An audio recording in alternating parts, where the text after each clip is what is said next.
Hello learners, இன்னைக்கு இந்த வீடியோல நம்ம பார்க்க போறது ஜார்ஜ் ஆர்வெல் உடைய essay shooting and elephant.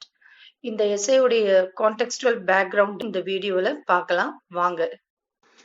George Orwell's Shooting an Elephant is a poignant reflection on the moral dilemmas faced by individuals in positions of power within colonial context. George ஆர்வெலோடைய shooting and elephant அப்படிங்கிற இந்த essay காலனித்துவ சூழல்ல அதிகார பதவிகளில் இருக்கக்கூடிய தனி நபர்கள் எதிர்கொள்ளும் ஒரு இக்கட்டான சூழ்நிலைகளின் மீது கடுமையான பிரதிபலிப்பாகும். Written in 1936, Orwell's essay recounts his experience as a British Imperial Police officer in Burma, which is now called Myanmar, and explores themes such as imperialism, power dynamics, moral conflict, and the loss of personal autonomy. 1936 எழுதப்பட்ட ஆர்வெல்லின் இந்த கட்டுரை இப்பொழுது Myanmar என்று சொல்லப்படுகிற பர்மாவில் British ஏகாதிபத்திய police அதிகாரியாக இருந்த அனுபவத்தை விவரிக்கிறது. ஏகாதிபத்தியம் அதாவது இம்பீரியலிசம், பவர் டைனமிக்ஸ் அதிகார இயக்கவியல் மற்றும் லாஸ் ஆஃப் பர்சனல் அட்டானமி அப்படிங்கிறது தனிப்பட்ட சுயாட்சி இழப்பு. இந்த மாதிரியான தீம்ஸை டிஸ்கஸ் பண்ணியிருக்காரு ஜார்ஜ் ஆர்வெல் இந்த எஸ்ஸேல. British Burma, also known as Myanmar, was a significant part of the British Empire in Southeast Asia from the 19th century until the mid-20th century. The colonial period in Burma was marked by complex dynamics between the British colonizers and the Burmese people, characterized by tensions, resistance and exploitation. Myanmar என்று அழைக்கப்படும் British Burma 19ஆம் நூற்றாண்டு முதல் 20ஆம் நூற்றாண்டின் நடுப்பகுதி வரை தென்கிழக்கு ஆசியாவில் British பேரரசின் குறிப்பிடத்தக்க பகுதியாக இருந்தது. பர்மாவில் காலனித்துவ காலம் பிரிட்டிஷ் காலனித்துவவாதிகளுக்கும் பர்மிய மக்களுக்கும் இடையேயான சிக்கலான இயக்கவியலால் குறிக்கப்பட்டது. இது பதட்டங்கள், எதிர்ப்பு மற்றும் எக்ஸ்ப்ளாய்டேஷன் அதாவது சுரண்டல் ஆகியவற்றை விவரிக்கிறது. Historically, Burma had been a powerful kingdom with a rich cultural heritage and a long history of independence.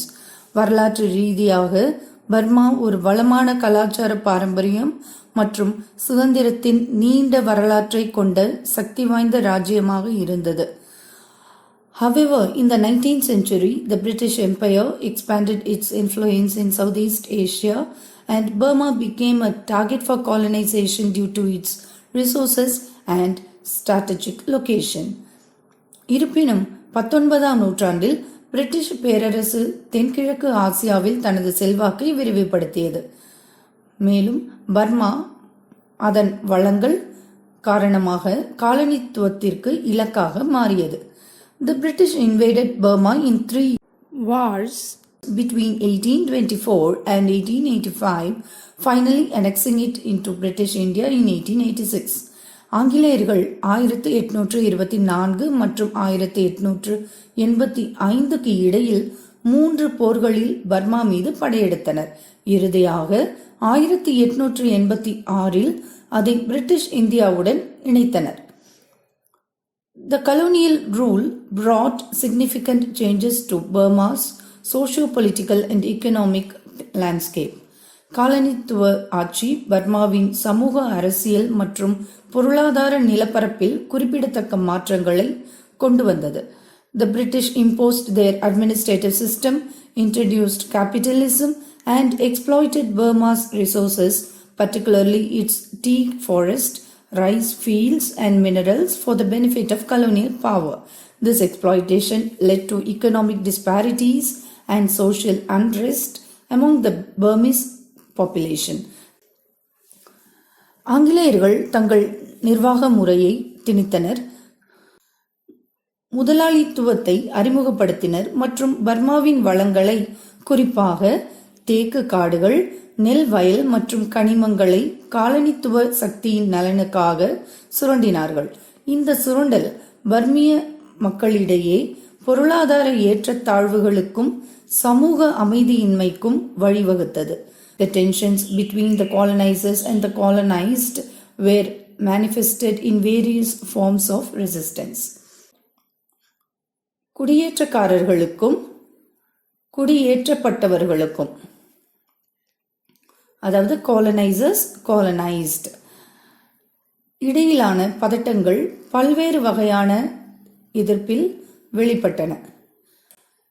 There were numerous rebellions and uprisings against British rule, including the Saya San Rebellion in the 1930s, which was a large-scale peasant revolt against the colonial administration and the economic injustices it perpetuated.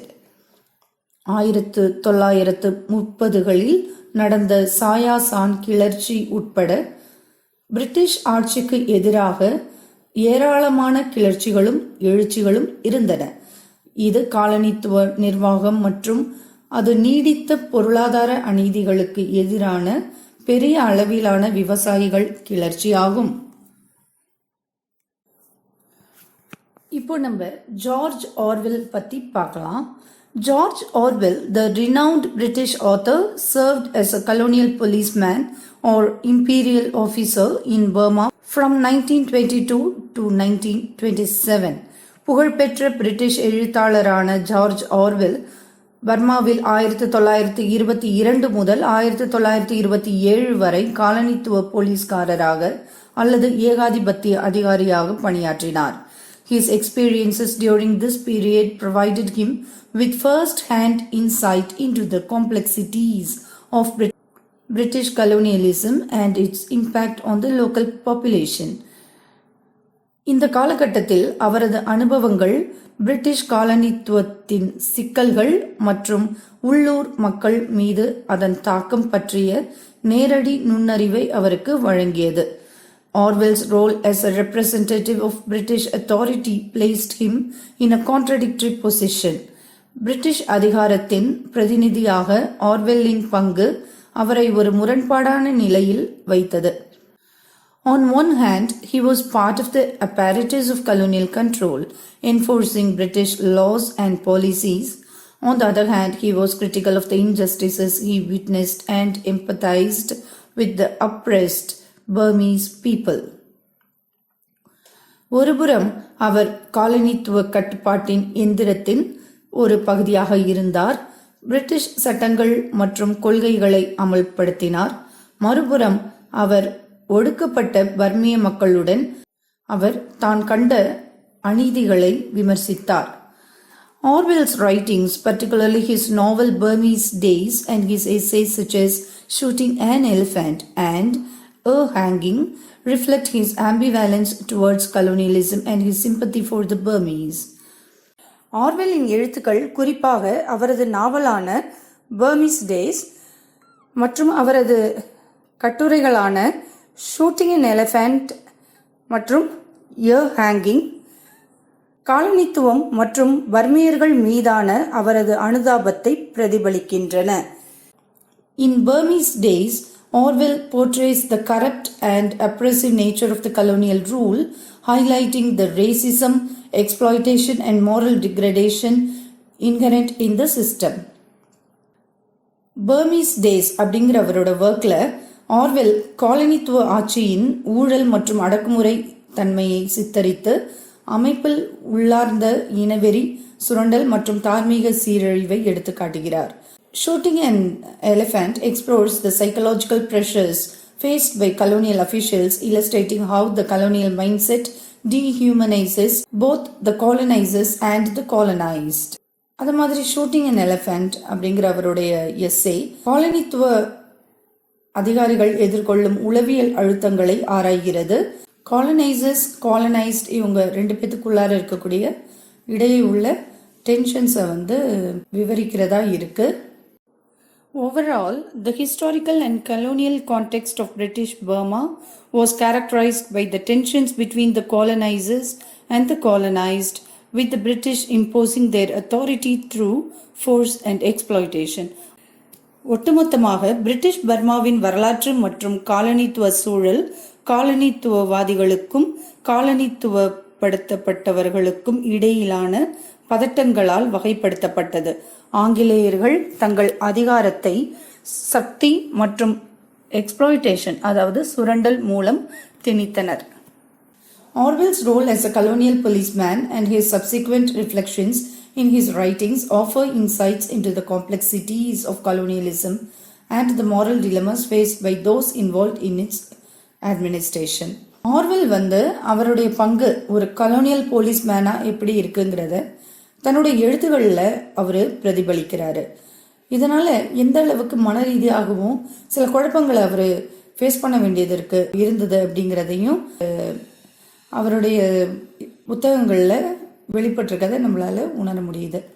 இந்த video உங்களுக்கு பிடிச்சிருந்துச்சுன்னா like பண்ணுங்க, ஃப்ரெண்ட்ஸோட share பண்ணுங்க, subscribe பண்ணி வச்சுக்கோங்க.